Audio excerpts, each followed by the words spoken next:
तो आज की इस वीडियो में हम बात करने वाले हैं आरआरबी एलपी 2025 के वैकेंसी के बारे में। तो नोटिफिकेशन इंपोर्टेंट डेट्स आपको पता ही होगा, नहीं पता होगा तो बता दूंगा। इसमें बात करेंगे वैकेंसी और एलिजिबिलिटी के बारे में, एग्जामिनेशन स्टेजेस के बारे में और सिलेबस के बारे में और स्ट्रेटेजी क्या चाहिए कंप्लीट करने का। वो लास्ट में एक आपको फाइनल टिप दूंगा, एडवाइस दूंगा जो बहुत इंपॉर्टेंट है, इसको देखना ना भूलें। तो नोटिफिकेशन और इंपोर्टेंट डेट्स के बारे में बात करते हैं। तो ये 11 अप्रैल नोटिफिकेशन आया था। एप्लीकेशन स्टार्ट हुआ था 12 अप्रैल को, 12 को, और लास्ट डेट था 19 मई को। आप सभी ने ऑब्वियसली फिल किया होगा, तभी वीडियो देख रहे हैं।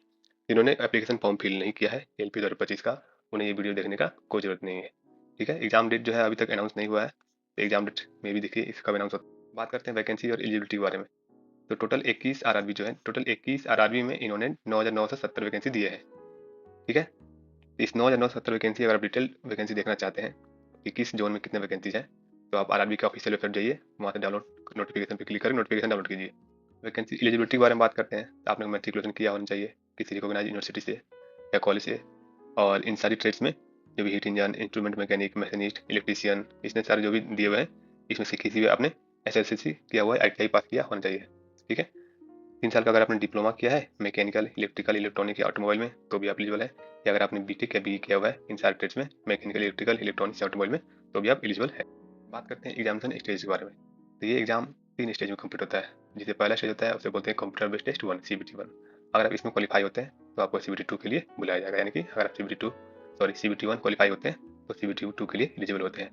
और CBT 2 अगर क्वालिफाई होते हैं तो आप CBT के लिए क्वालिफाई होते हैं और CBT एग्जाम देते हैं। CBT होता है कंप्यूटर बेस्ड एप्टीट्यूड टेस्ट, जिससे बहुत जगह साइको टेस्ट भी बोला जाता है, क्योंकि ये एक तरह का आपका साइकोलॉजिकल टेस्ट ही होता है। ठीक है, इस सारे तीनों टेस्ट क्लियर करने के बाद आपको डीबी और मेडिकल के लिए बुलाया जाता है। और डीबी मेडिकल भी अगर आप क्लियर करते हैं तो आपका एक फाइनल मेरिट लिस्ट बनता है, और उस फाइनल मेरिट लिस्ट के अकॉर्डिंग आपको शॉर्ट लिस्ट किया जाता है। बात करते हैं स्टेज 1 के बारे में, जिसे CBT 1 बोलते हैं। ये सिर्फ क्वालिफाइंग होता है नेचर में। नोट कीजिए, ये क्वालिफाइंग इन नेचर होता है, यानी कि आपको इससे बस क्वालिफाई करना है। इसमें आपको 100% स्कोर नहीं करना है, इसमें मेरिट नहीं बनेगा आपका मार्क्स से। इसमें आपको क्वालिफाइंग मार्क्स लाने होते हैं। 75 मार्क्स होता है, जिसमें से यूआर और ईडब्ल्यूएस को 40% लाना होता है। ओबीसी जो नॉन क्रीमी लेयर को 30%, एससी को 30% और एसटी को 25%। ये 75 क्वेश्चन करने को मिलते हैं आपको 60 मिनट, यानी कि 1 घंटे। नेगेटिव मार्किंग भी इसमें होता है। जो भी आप करेक्ट क्वेश्चन करेंगे उसके लिए आपको +1 मार्क्स मिलेगा, और गलत करेंगे तो उसके लिए -1/3, यानी कि 0.33 आपके मार्क्स ऐड होंगे। ठीक है, सब्जेक्ट इसमें कौन कौन से आते हैं? सब्जेक्ट आते हैं क्वांट या मैथ्स, जो भी बोलो आप। ठीक है, उसके बाद जनरल इंटेलिजेंस रीजनिंग ये आता है, general science, physics, chemistry, biology, general awareness, GS या जीके के कुछ क्वेश्चन आते हैं, करंट अफेयर्स भी 1-2 क्वेश्चन आपको मिल जाएंगे। CBT 2 जो होता है, इसे भी, ये भी कंप्यूटर बेस्ड टेस्ट होता है। इसमें 2 पार्ट्स होते हैं, यानी कि इसमें 2 पेपर होते हैं, आपके लगातार पेपर होते हैं दोनों। एक होता है पार्ट ए, जिसे बोलते हैं जो जनरल होता है हर एक ट्रेड के लिए। आपने जो भी ट्रेड सेलेक्ट किया है फॉर्म फिल करते टाइम, उससे मैटर नहीं करता है। ये पार्ट ए जो होगा सबके लिए कॉमन होगा, और पार्ट बी जो होगा वो आपको ट्रेड स्पेसिफिक होगा, यानी कि आपने जो ट्रेड चूज किया है उसके अकॉर्डिंग ये पार्ट बी का एग्जाम आपसे लिया जाएगा। बात करते हैं पार्ट बी के बारे में पहले। तो पार्ट बी जो होता है सिर्फ क्वालिफाइंग होता है नेचर्स में, यानी कि आपको इसमें सिर्फ क्वालिफाई करना होता है। अगर आप इसमें क्वालिफाई करते हैं तो भी, तो ही आप ये जो सेकंड, सॉरी, पार्ट ए में जो आपके मार्क्स है वो काउंट किया जाएगा, चेक किया जाएगा। अगर आप इसमें फेल कर गए, अगर आप इसमें फेल कर गए तो आपका पार्ट ए में मार्क्स को मैटर नहीं किया जाएगा, उसका कोई कंसिडर नहीं किया जाएगा। ठीक है, तो इसको क्वालिफाई करना बहुत जरूरी है। इसमें 35% मिनिमम क्राइटेरिया रखा गया है सभी के लिए, इसमें कोई रिजर्वेशन नहीं है, नो रिजर्वेशन। ठीक है, इसमें कोई रिजर्वेशन नहीं है, इस सबके लिए 35% मार्क्स लाना जरूरी है। कितने क्वेश्चन आते हैं? 75 मार्क्स के 1 घंटे का आपको करना होता है।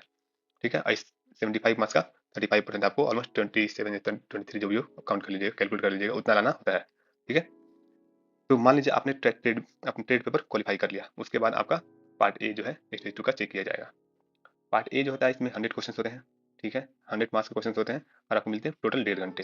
कौन कौन से सब्जेक्ट आते हैं इसमें? इसमें आते हैं क्वांट, रीजनिंग और जनरल साइंस। जनरल साइंस थोड़ा वाइड है, जनरल साइंस इन्होंने बस एक टॉपिक लिख दिया है, लेकिन इसके वैरायटी ऑफ टॉपिक्स है। इसमें फिजिक्स के टॉपिक्स आते हैं।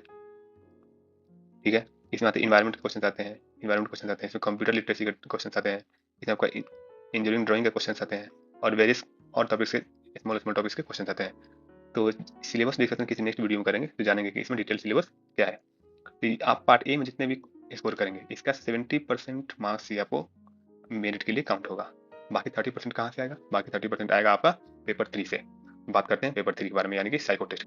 तो जो आपका पेपर 3 होता है, कंप्यूटर बेस्ड एप्टीट्यूड टेस्ट, जिसको साइको टेस्ट भी बोला जाता है, ये तभी आप शॉर्ट लिस्टेड होते हैं इसके लिए अगर आपने पेपर 2 के पार्ट ए में आपने क्वालिफाई किया है। ठीक है, तो इसमें जो भी आप स्कोर करते हैं इसका 30% और पार्ट ए का 70%। ये 70% इसका, पार्ट ए का और पार्ट बी का 30%, यही आपको काउंट करके आपका टोटल मेरिट बनता है, आपका फाइनल मार्क्स मिलता है। ठीक है, अब साइको टेस्ट होता है क्या है, इसके बारे में किसी और वीडियो में बात करेंगे। साइको टेस्ट में आपको टी स्कोर क्या होता है, आपको टी स्कोर 42 लाना होता है। एप्लीकेशन पे आपने देख लिया होगा। मेडिकल स्टैंडर्ड बहुत बहुत जरूरी है। मेडिकल स्टैंडर्ड एलपी के लिए A1 लेवल का मेडिकल स्टैंडर्ड होता है। फिजिकली फिट तो होना ही होता है, और आपका colour vision, distant vision, near vision, binocular vision, ये सारे कंप्लीट होने चाहिए। अगर इनसे आपको कोई प्रॉब्लम है तो आप इस एग्जाम के लिए एलिजिबल नहीं।